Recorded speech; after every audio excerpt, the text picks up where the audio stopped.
5 rumah yang berada di lorong prajurit Nangyu 34 Ulu sudah meludes tertunuh di lalap si Jago Abang minggu dalu.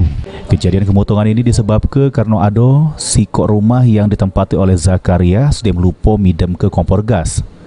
Sehingga akhirnya api langsung metu lalu besak terus nyamber ke rumah lainnya.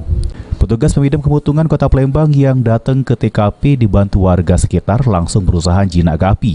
Akibat kemotongan ini beberapa barang berharga yang ada di jero rumah melok tertunuh. Di antaranya ada 3 ekor motor, diperkirakan total kerugian dari kejadian ini mencapai ratusan juta rupiah.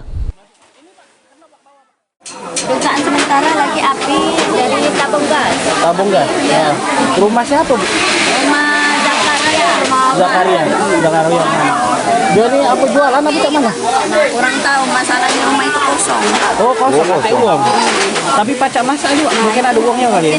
Mungkin kan kalau ada mamaknya di sini kan. Berarti ada bunyian tadi, ledakan atau gimana? Ini sebelum dia tadi kok ada api di bawah rumahnya. Oh, ada api di bawah rumah. Atas kejadian ini, warga yang rumahnya tertunuh ini harus mengungsi dari lokasi tempat tinggalnya. Abidi Nirwanto, PAL TV.